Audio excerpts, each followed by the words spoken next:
Next presenter is Dr. Hari Badrianan.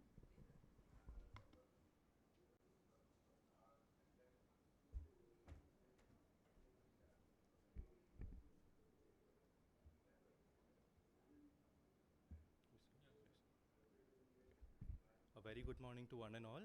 My name is Dr. Hari Badrianan, and these are my co-authors. Today I'll be talking about greening eye care, the environmental sustainability of outreach and telemedicine at our tertiary care center. So looking at vision centers, they are set up in semi-urban or rural population areas with a population of 50 to 60,000 and 100 kilometers from our tertiary care center, which is called a base hospital. They are a facility around 600 square feet in size with 2 trained staff seeing around 50 patients per day. And we perform all basic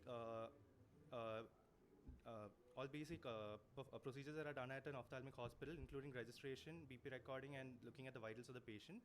Fundus photography, performing offline AI analysis on the same, syncing with the EMR system, refractive assessment of the patient, followed by a slit lamp exam, applanation tonometry as required, dilation, fundus evaluation, and then consultation with the doctor through a telemedicine platform, and followed by a glass prescription or medicine or drug prescription as per the doctor's discretion.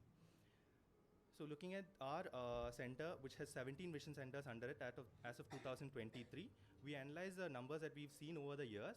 In 2007, we had a very measly uptake of around 10,000 patients per year, but come 2022, we are seeing over 160,000 patients per year, averaging more than 50 per day at each center, with just a COVID drop seen in 2020.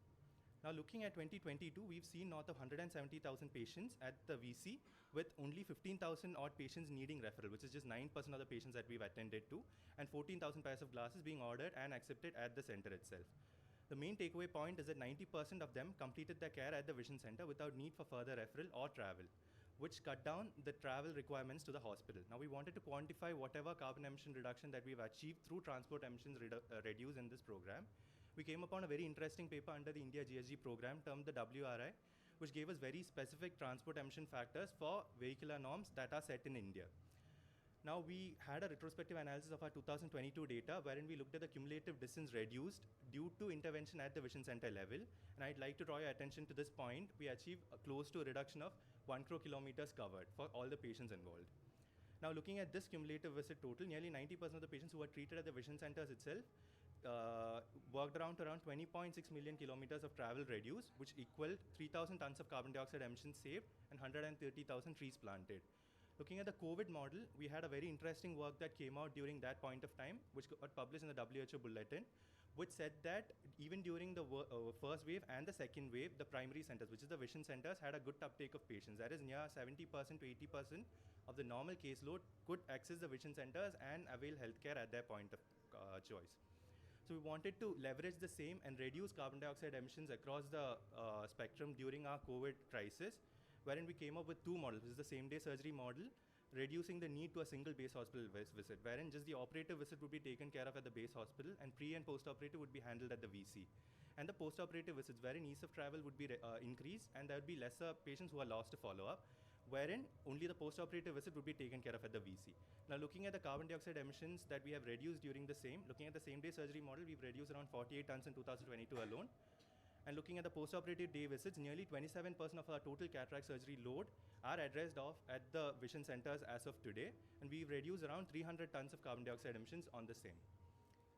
Now looking at the uptake across the years, in 2019 when it was first introduced, nearly 20% were only 20% were uptaking the same, but come 2022, we've seen north of 60% patients choose for a post-operative day 1 visit at the vision center. Looking at the cumulative effect, we've saved north of 3,000 tons in carbon dioxide emissions and 150,000 trees planted, and this is just from one single tertiary care center hospital. And I would like to draw your attention to the fact that if it were larger, if it were across the spectrum, we would have a much wider impact on healthcare as a whole. Oh, very nicely done presentation. Thank you, sir. So this one is fund examination through you done by? Sorry, sir. Fundus examination done? Yes, sir. The fundus examination is done by an MLOP. It's a mid-level ophthalmic personnel. She's a trained personnel who's trained to capture the images and is given basic ophthalmic Captured training. by? It's captured by, right now we are affiliated with Remedio. So we are using the Remedio non-mydriatic fundus photography. Yes, sir. Okay. Followed by offline AI analysis, which is shown to the doctor who's at the tertiary care center. Offline? Yes, sir. The thing is that connectivity is always an issue. Okay. So the AI analysis is performed on the phone offline. Okay. Thank you. Thank you.